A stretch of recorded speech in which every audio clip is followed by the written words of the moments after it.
Okay, good morning, everyone, and welcome back. So we're one page after the centerfold of chapter 3. So let's do a little recap, at least to remind ourselves of what's necessary in order to understand the flow of what's going on and getting to the next section, getting to where we are.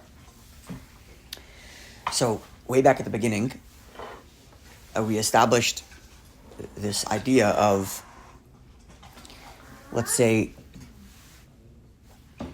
three different categories in terms of what we think about Hashem. Three categories, and we're trying to place different ideas in these different categories. So category 1 is what he called das, to know. And that was more of a inherent intuitive knowledge rather than a comprehension. Namely, in the same way I know that I am alive and there's a livingness that runs through my body. I know that even if I cannot comprehend it. So I see a living universe. There's a livingness that runs through it. That's the first level about Hashem that we know. A knowledge, a das. The second was comprehension. And the third was faith. And this is what we're dealing with at the moment, is the bridge between, or like the line between understanding and faith. What do we comprehend about God? And what we have faith about God. That which is beyond our comprehension. So, in that context, we spoke about this discussion between, cross-centuries discussion between Rambam and Maharal. Right, this is where we're middle of, we're in the thick of this. This conversation between Rambam and Maharal. Maharal gave us this understanding of God as this like perfect, unified super conscience, or super intelligence, if you want to call it that. And essentially explained like this. Obviously, the oneness of Hashem is a reality. This is a fundamental of Jewish faith. And the idea of oneness is articulated for us by Rambam in that God is not comprised of components, but he's inherently one. Rather than everything else we know that exists is comprised of a bunch of different units that make the totality of that thing. God is not comprised of anything, he's just one. Now, if that's the case, it seems to contradict the notion that God knows anything. Because as we understand knowing something, as we understand comprehending something, there's components. There's me, there's my mind, and there's the information. Three different things. So if God knows things and understands things, that seems to contradict the absolute oneness that we just finished describing that's not comprised of anything. Therefore, Rambam has like this incomprehensible oneness within intelligence. That he is the known, he is the knower, and he is the knowledge. All in one. And he concedes, it's impossible for anyone to say these words, it's impossible for him to understand it, but this is what it is. He's a completely unified, intelligent being, where he, the knowledge, and the means by which he knows is all absolutely one, not comprised, but of one itself. Which is, I'm saying words, but we don't really know what that means. Right? That was Rambam's definition. Now, notwithstanding the fact that it's beyond our comprehension, we still have words for it. Because we're describing it as an intelligent being. An intelligent being that isn't like the intelligence that we experience, because our intelligence as we experience it is comprised of a bunch of different units. His intelligence is not comprised, but still intelligence.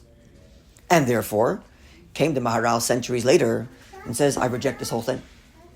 You're giving definition.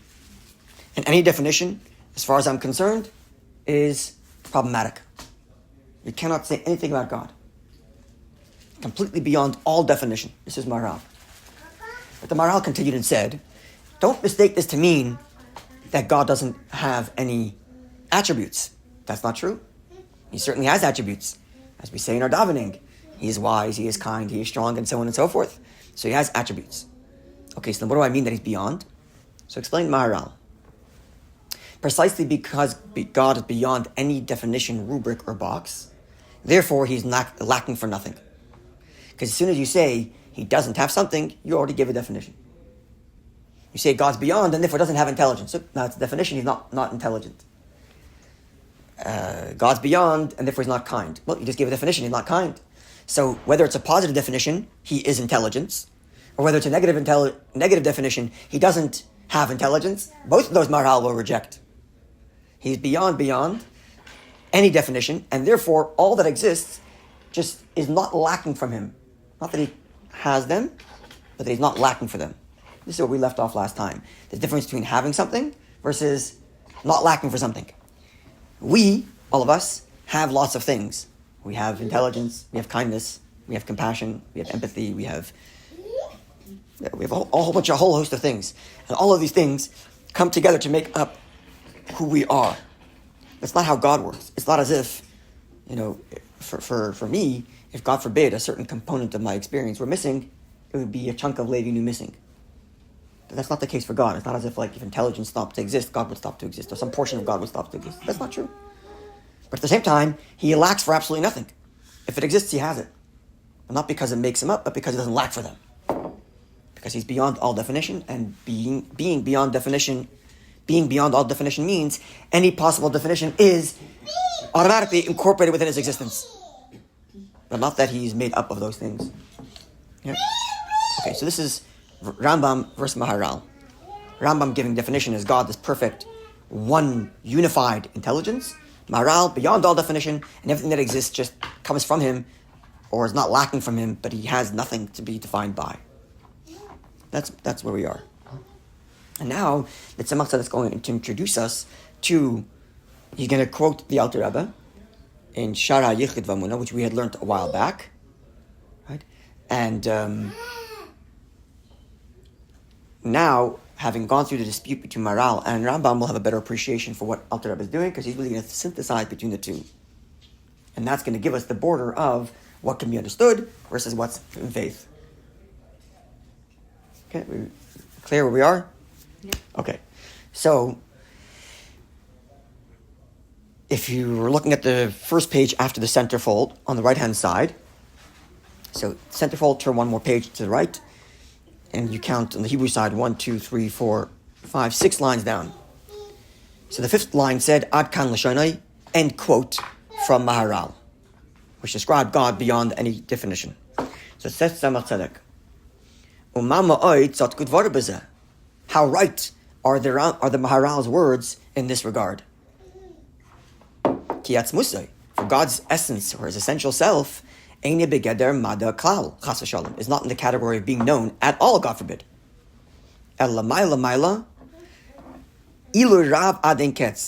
Is removed beyond infinite removal from the notion of being understood or known or described.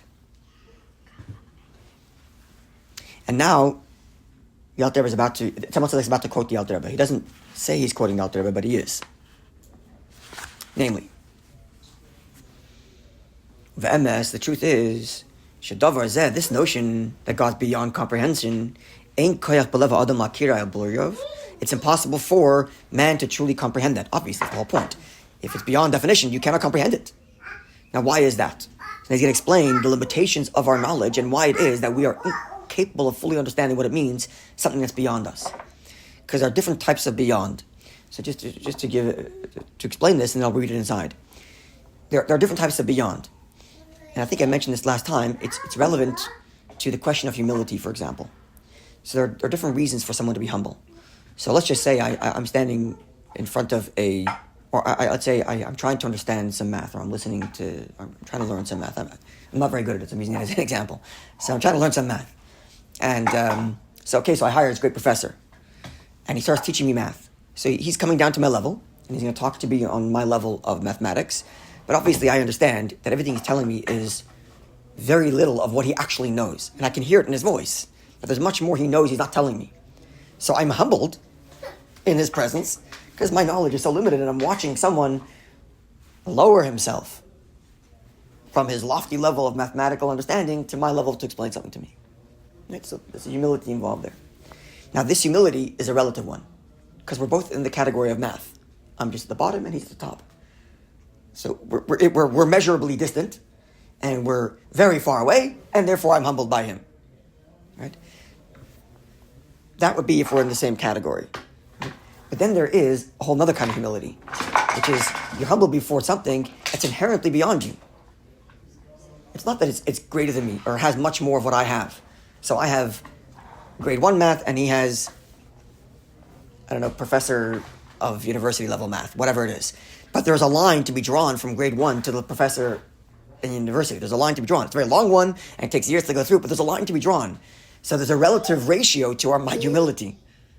Right?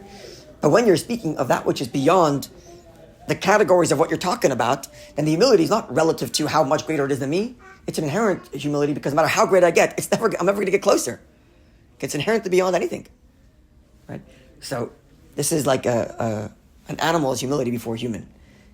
The horse's submission to the human is not because the human's so much more intelligent, so I surrender myself to the human's decision making. No, the horse or knows or doesn't know, but the human is beyond the horse, and the horse just lets go of self, and whatever the human says, that's what the horse does. It's not a humility that's a relative ratio. It's not as if with time the horse is going to gain more confidence and say, I'm not humble to the human anymore. We're of a different category, right? That times infinity is what our relationship to God is, right? It's not as if there's something in our realm that we can say, if I had more of it, now I'm closer to God, in that inherent transcendent level. So the knowledge itself is like, the question is the knowledge itself connected to the essence of the true knowledge? Okay, so we're going to get to that. That's right. So we have to bridge the gap now between the infinite and the finite. But yes, we're coming to that border, right? Because right now, at least what we're saying now is we're going to see, no matter how intelligent I get, I haven't gotten 1 inch closer to the infinite. That's the point of this whole analogy I just gave. Add intelligence, add intelligence, add intelligence. You're still not closer to the infinite, right? If you use numbers as an example, 1 is a percentage of 100 trillion. But it's not a percentage of infinite. Right? It's still real math. It's still real numbers. Exactly. It's just much smaller numbers. That's all, right? But a physical example, if you want to imagine this. If you had a wallet that had $100 in it, and every time you took it out, another $100 appeared. All right? So I can take out $100, $1,000, or $1 million. Who detracted from the wallet more? Nobody. Because the wallet's going to constantly be producing another $100 bill. It's infinite supply of $100 bills. So no matter how many I take out, I have not diminished the wallet's capacity in the slightest. But if I had $100 trillion in my account and I took out 1 cent, I did diminish the amount. Even though I don't care about it because it's insignificant, but I still diminish the amount. It's $100 trillion minus a cent. But with the infinite, no matter how many I take out, it doesn't diminish the infinite. Because there's an infinite distance between any number and infinity, whether it's 1, 100, a trillion, or 100 trillion. Right? So when it's on the scale, there's a relative humility. When it's off the scale, humility is inherent because there's no relation by which I can have it a relative in humility. Good morning, Yisrael. Welcome to the class.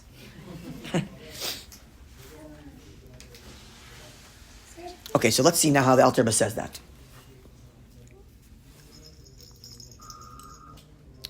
Okay, so if we look at the page again, and we count upward 1, 2, 3, 4 paragraphs in Hebrew. It starts with ki. Ki, because ha'adam, a human being, mitzayer b'sichlai, imagines in his mind, kol ha'dvarim, everything that exists, shehein boy, as they are within himself. Whenever I imagine something, I imagine how I experience it. And therefore, if I were to imagine the notion of will or desire, or I imagine the notion of intelligence, or I imagine the notion of comprehension, or I imagine the idea of knowledge, or I imagined in my mind the notion of kindness and compassion, or like. All those things exist within me. Right? So I try to imagine them. Because they exist within me, I'm only going to imagine them as they exist in me. So if I think of God as being compassionate, I'm inevitably stuck by imagining that God's feeling the same thing I'm feeling, because I have no other frame of reference. I don't have any other frame of reference. The same thing is true between two humans. I assume that because we have good language and because we communicate enough, that when you say you're feeling compassion, I know what you're talking about because I sometimes feel it. But I don't actually know what you're feeling. I assume that we're feeling a similar feeling, but I cannot know because I only imagine things that exist in my realm. So if I feel compassion and I want to talk about the greatest compassion, I take what I'm feeling and I times it by 1,000,000. But I'm still on my scale. I'm not on any other scale but my own. Same thing with intelligence. So I experience intelligence in a certain way, and I want to say someone's very smart. I just think of how smart I am, times it by 1,000,000,000, and that's my intelligence at the top. But I'm never going to crawl out of that definition. I can't. Right? It's actually a halachic terminology. which is ein chovush materas atzmai. The one who is tied cannot untie himself. Right? So it's an example given for someone who's handcuffed. I can't undo the handcuff. So if assuming I'm not Houdini and assuming it's legit handcuffs, right? I can't undo it. I'm tied myself. Someone who's not tied can untie me. This is used as an analogy actually for the need for like a mentor. Because if I'm stuck in a problem, I can help someone else get out of the same problem, but somehow when I'm in it, I can't help myself. I have to ask somebody else. Because if I'm stuck in my definitions of reality, I can't get out of them because these are my definitions. I can't move out of it. Right? So if I'm going to imagine anything about God or anybody, I'm going to imagine how I experience them. And if there's an inherent limitation, no matter how great I make it.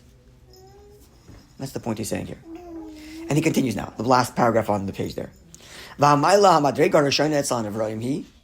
the highest, loftiest, first level of consciousness for humans is Chachma, the level of Chachma, wisdom. That's our first level of consciousness, to be aware of something. Without explaining why Chachma is that way, but let's just leave it as accept that that's what it is. What? Isn't it being creative? That is Chachma. Chachma is being creative. Because Chachma is the capacity to come up with insight. So the first burst of awareness of anything, that would be Chachma. The next step, where you start analyzing, now you're in Bina territory. So Chachma is like the highest form of consciousness being open to that which is beyond consciousness, right? Like Innovation. Innovation, yeah. So if you've ever heard an artist describe where artistic insight comes from, and they talk about how they clear their minds, and when they clear their mind, just like a drop falls out of their brain and there comes insight, that's Chachma. People work their whole lives to get that moment where like something pops into their head. The Eureka moment, whatever they call it. Right? So people really work very hard to get that, they hope.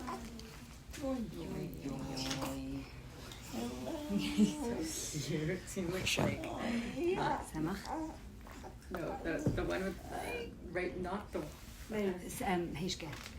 A little like Haitian, yeah. It's my biggest papa. Yeah, he was the chubby one, right? Yeah. So small. Him too, no? Yeah. He's our biggest, yeah. This one's my biggest. Baby. He's happy to be out. Look at him. He's listening. Recognizes somebody. Okay, so that's Chachma then is the beginning of our consciousness, the beginning of our awareness, is that insight, the creativity. So Lachein, the next page, Shalachein, therefore, Nikras Reishis. That's why Chachma is called the beginning. As the verse reads, Reishis Chachma. The beginnings is Chachma, is wisdom, this insight. And therefore, Lachein, therefore, when a person wants to imagine or conceptualize God's truth or God's being, that he should have some sort of vision of it in his mind. So he has no other option but to use that which he himself envisions as great. That's Chachma. So if I wanted to describe God at the highest level, I would describe it as this insightful consciousness. That's what we all talk about. People talk about divine consciousness. There's truth to that, but we have to remember the limitations of that. Why are we describing it as divine consciousness? Because that's the highest thing for us is consciousness. So because the highest thing for us is insightful consciousness, and we want to put God at the highest of our experience, so it's divine consciousness. But that's an inherent limitation. Sorry? It's also because we recognize that we can never fully understand. Exactly the point. It's exactly what he's doing here. He's giving us the limitations of our knowledge to understand that what we understand stops at a certain point. Because inherently we are stuck with our own definitions. So if we think of the highest form of how we can think about something, which is this insightful, creative light and spark, and then we say, okay, that's God. Remember, we're not saying that that's not God. We'll get to that. But we have to understand that there's a limit to that conception. Because we're using our language and imposing it onto God. The problem that I have is that everyone will therefore have a different perception because we are all Exactly. at different levels. Exactly right. Exactly right. Okay. That's precisely right. That's what I was saying before, that if I describe compassion, then I assume you understand what I'm saying because you sometimes experience it. But we don't know that because we all experience things differently, right? So whatever the experiences that you think are the highest form of experience, and then you say, okay, God's that highest form, it's still your definition. And therefore it isn't it. Because it is not defined by my experience. So can your oneness of, your knowledge of the oneness of Hashem, is that therefore also somewhat limited by Correct. our personal limitations? Correct. And okay. Correct. We don't know oneness at all. Not in its truest sense. Well, Correct. That's correct. But you know it as you know it, I know it as I know it, and everyone else. So what I'm struggling with is the oneness of Hashem is the one reality, Yeah. is the one truth. Does that mean that each of us have a different perception of what is the actual truth. In some ways, Absolute, yes. We'll get to that, truth is yes. Absolute. Very, very good. So now you're getting at the same question of what's the border between infinite and a finite. Because infinite is one absolute truth. The finite means that we all have different truths. Correct. So how do we bridge this gap? It's exactly what we're struggling with. It's exactly going to be the struggle here. How do we bridge that gap between the finite and the infinite? It's exactly the struggle. Every time I come out of this class, I feel like I'm like going around in circles. Right, but hopefully it'll get sharper and sharper and sharper as time goes on. I'm hoping at least. Hopefully. It's like, Yeah. Hopefully it gets sharper with time. Hopefully it gets sharper. I was going to say there's a line that I think I may have shared this before. I think it was from Mark Twain, and he said it about. I believe he said it about the Christians. He has a beautiful letter about the Jews. Because he spent a lot of time making fun of religion. I think someone complained to him, so he wrote a beautiful letter about the Jews saying, no, I don't mean you guys. Look it up. Mark Twain letter to the Jews. Yeah, he wrote a long... Right? Yeah. But because he spent a lot of time making fun of religion. So one of the things he said about religion is that... But he praised the Jews in the end. Correct. Like, But one of the things he makes fun of is that religious people believe that God made man in their image. It's not true. Man made God in their image. Right? It's a little bit of a joke. But it's also true. Because, as Dr. was saying here, we're trying to talk about God and describe God as this loftiest experience. That's still our experience. I imagine it like we all have a lens. Yeah. Through your lens. You cannot get rid of it. We cannot imagine anything outside of our own experience. We just can't do it. But it does say that we were created in God's image. It does. I know. So I'm saying it's a joke. I have to be And careful. no, but therefore, like, there is an inkling of godliness in our experience Yes. of Yeah. Chesed. And So we're gonna get. That's right. That's again all dancing around the same that point. kind of closes the circle a To what little you're bit, exactly. Because yeah, it was intentionally done for us to Correct. have. So we have to explain. experience. That's right. So we have to explain that how the infinite became finite that we can experience. This is the whole struggle here. Yeah, it's all the same point that we're getting to, which is all correct. Okay, so we turn the page.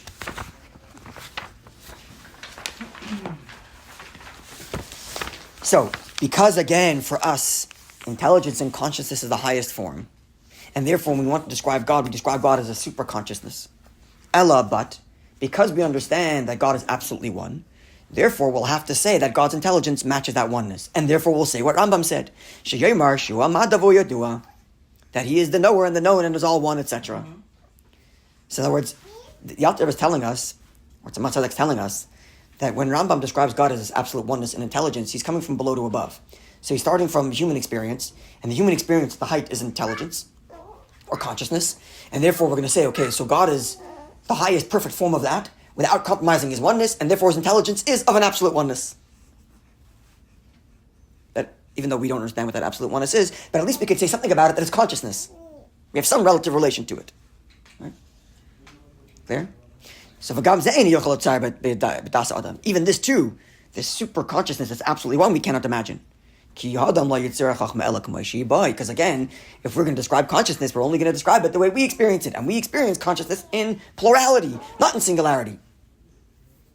Right? So his way of saying we should identify with God is take our highest experience, which is knowledge, And then make it into a say- oneness. and say it's Correct. God is one. But It's without, knowledge, exactly, knower. exactly.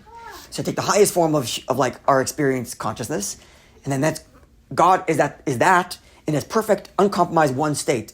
And because of that oneness, it's beyond us. So Rambam is going to acknowledge it's beyond us, but still with some language that we can share in common, namely consciousness. Clear? Okay. So therefore, and therefore Rambam writes, according to his own conception, what it means to be what the Creator is. Acknowledging simultaneously that it's impossible for the human being to fully comprehend what this means. Okay, so all of that's very good, and we're not going to discount this. This is correct. Out there, we'll say, but that still doesn't account. So, and it's true. It's true that God has this property, and yet it still doesn't account for His essence. And because of that, Maral is also correct. And this is one of the innovations of Kabbalah that Chassidus picks up on, is that beyond God, there's godliness. It's a big distinction. Rambam and Maharal are arguing over what are we going to describe God. And says Kabbalah, like they're borrowing from the Arizal, or giving a language, saying you guys are both right. Because it's a question of godliness. And godliness has multiple levels. On one level, godliness is beyond comprehension, and then godliness manifests into certain levels of comprehension. And that's how Kabbalah or Chassidus resolves this problem. by adding this little notion called godliness, Elokus. That's for Elokah, Elokus. Elokah is God, but the language you'll see a lot in Chassidus is Elokus, godliness. And once you talk about godliness, then you could talk about an item that's definable, that is godly. So intelligence, godly intelligence, even though it's not God himself, because God himself is beyond all comprehension or definition. But there could be a godly attribute. And then you'll have Rambam's definition of God being absolutely one and so on and so forth. God is godly. So God is the Maharal's version. Correct. God, Maharal, we were talking about Elokah, whereas Rambam is talking about Elokus. Maharal is talking about God himself, and Rambam will be talking about as God chooses to manifest godly attributes. And this is the key to beginning to resolve the bridge between the infinite and the finite. And that the infinite chooses to manifest godly elements, which start to have definition. Which we're going to get more clarity on that as we go along the chapters. Yeah, isn't there the concept that, like, from God's perspective, it's all Elokah? The Elokus is really just our perception of him. You know? Okay, we're going to get to that as well. But we talked about that a little bit. Yes, but we're going to get to that too. Yeah. Very good. Okay, so last paragraph here. Aval, but in truth, however, the MS, Madregas HaChachma, even this level of Chachma, which Rambam describes as being absolutely one, He Kasiya Gufnis Mamish Lagabe Kadosh Baruch Hu. If we're talking about God himself and his essence, that godly intelligence is equal to physical matter. Not less or farther or closer. Which gets back to the point we were making earlier. Because God's essence itself is infinite, you're not going to get closer because you became more conscious. So from our experience, physical matter is the least conscious, and divine wisdom is the highest conscious. So from that perspective, physical matter is far from God, godly consciousness is close to God. But from God's perspective, because he is utterly transcendent of all definition, there is absolutely no difference between the wooden table and the highest of divine consciousness. No difference from his perspective, because it's inherently infinite. That's getting back to that analogy I was making earlier. That's the problem, that you just came back down to like the most basic again. Yep. And although you acknowledge that there is an infinite, now you're saying, okay, but it's also in the finite. No, I didn't say that yet.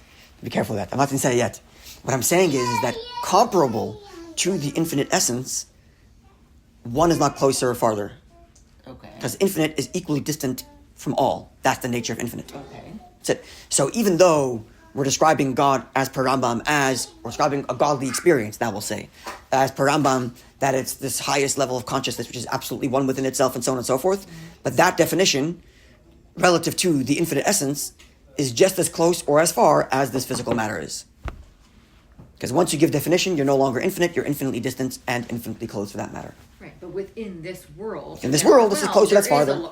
That's right. Difference. There's a continuum that's only within the world of definition and finitude. But not as it compares to the essence, which is inherently infinite and beyond all definition. We're infinitely far regardless. Exactly. Smaller us. And infinitely close regardless. Right. Both, right? Because that's the nature of infinitude, which we're going to get to as well. Yeah? Sharpening or not really? We're gonna I'm get to trying, that. I'm getting there, but... Nature of a relationship to it, yeah, we're going to get to that, yeah. Yeah, sharpening a little bit, yeah?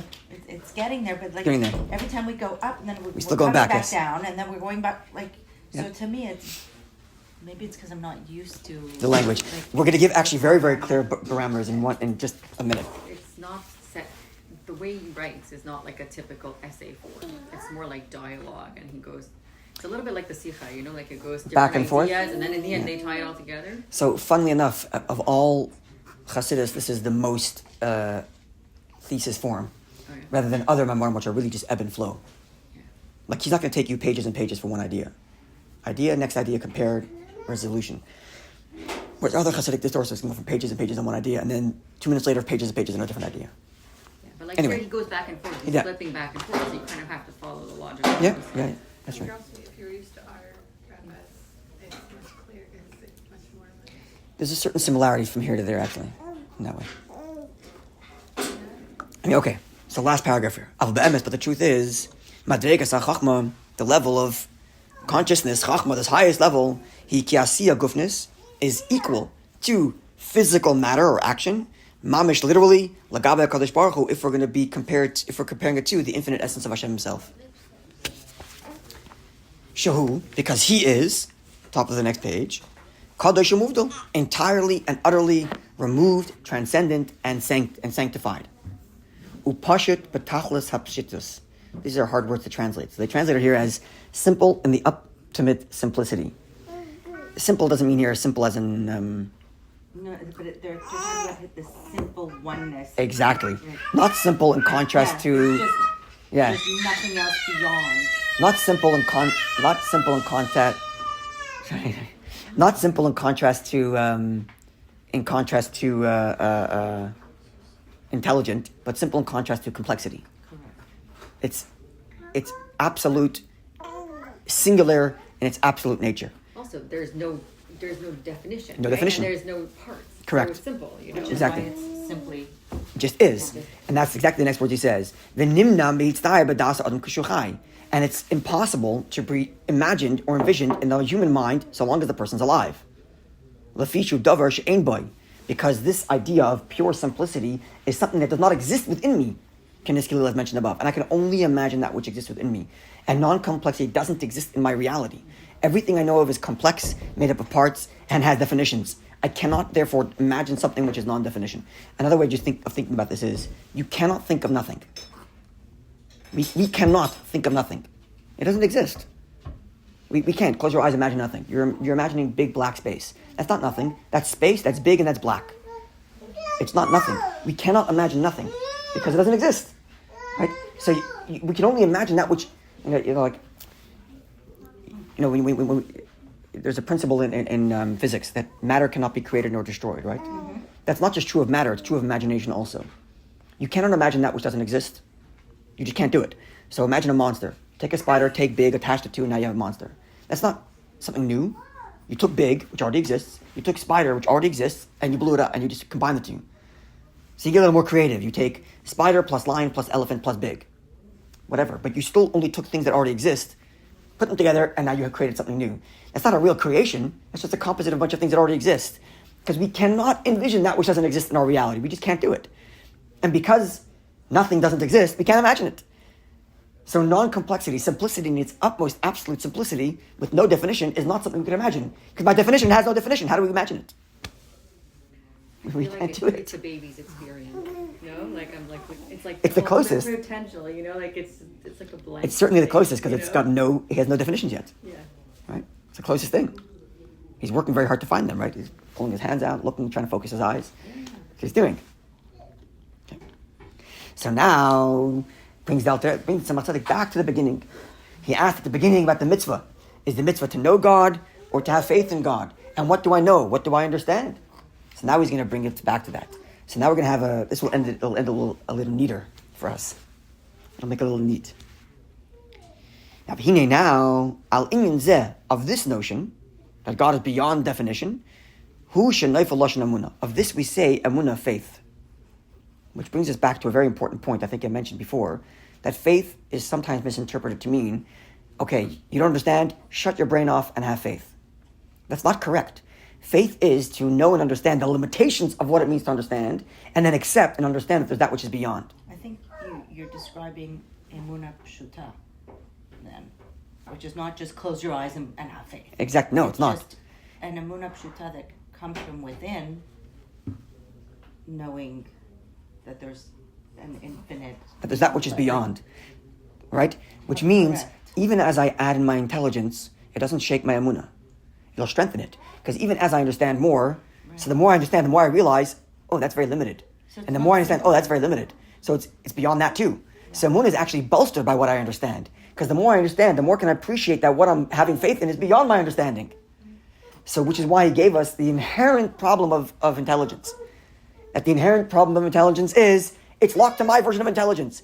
So it's not just my version. It's locked to the notion of intelligence. Even if I were to have the intelligence of an angel, it wouldn't matter. I'm still on the scale of intelligence. And so long as you're on the scale of intelligence, you're stuck in that definition, and what you're looking at is beyond that. And therefore the angel also has to have emunah. Faith in that which is beyond. It's, by the way, literally what the words mean, Kadosh, Kadosh, Kadosh, that the angels say. We say it in our davening, the angels say Kadosh, Kadosh, Kadosh. That's what they're declaring. Holy, holy, holy. What they mean is, you're beyond, but you're beyond. As much as we understand, you're beyond. Right? That's their faith. Right? Following? Like Do it again. the math professor that like has devoted their entire life to math will have like much more of an appreciation for how high the ceiling is than someone who's like, I don't know anything. Correct. in this subject. That's right. So a mathematician who truly understands the math will be the first one to truly be mind blown by the notion of infinity, Yeah.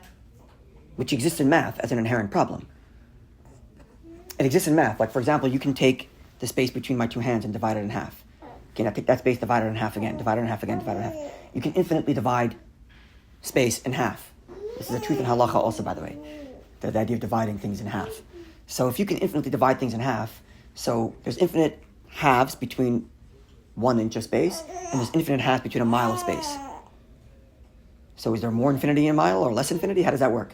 It's a mathematical problem. I can't remember. There was some professor of math who literally went crazy thinking about it because it's so mind-blowing. It's mind-bending, right? But it's precisely because he has a true appreciation of the intelligence of math that he can accept and appreciate that there's that which is beyond the numbers can measure. That's the true emunah, to have faith in that which is beyond your comprehension. So that means that the this mathematician, Right? not necessarily you can't really measure how much emunah you have because if it's, That's the funny thing. So that's actually to her point. So because it's beyond intelligence, so it's not as if someone who's smarter has more emunah than the person who doesn't, who's not smarter. It's inherently beyond intelligence. but you're saying that someone that has understanding will be the first one to Have a better appreciation of that emunah. So in other words, if a child says, I believe in God beyond anything, and I say I believe in God beyond anything, who's saying the truth? Well, of course we both are, because we're not saying this, we're saying the exact same sentence. Right. But certainly, hopefully I learned enough to understand what it means to be beyond, what things are, to understand and appreciate that which is beyond. So just the appreciation is exactly, the emunah inherently is the same. Because it's inherently about that which is beyond. But the more you understand of what is, the more you can appreciate that which is beyond. Right? So the emunah becomes stronger as you appreciate, not less. is stronger more. Like, what does that mean? Sharper, I appreciate it more, I'm excited by it more, intrigued by it more. Is that something that we need as a Jew? Yeah, it's an endless mystery. It's an endless mystery. It's a mitzvah. It's a commandment. It's a commandment to- to correct. actually Correct. engage in this ourselves process. all the time. Correct. So it's an endless So mystery. it's a work. That's right. I feel like it's a service. Like it's our, Correct. like almost like we pray, we have emunah. Which is another thing I wanted to say. That it's an endless mystery. It's not as if, because you're talking about keep on going in a loop. It's not as if you come to a point, okay, I figured it out, now put everything into the box, I'm done. No, it's never ending. It's going to be an endless mystery because you're inherently talking about that which is beyond. So whenever you're touching something that's beyond, it's always going to be a mystery. And that's the emunah, that's the That's faith, what and that which is I'm beyond like. this mysterious beyond. That's my issue. That's the excitement. My limitation It's- of like, Right. But that's the excitement of this whole thing.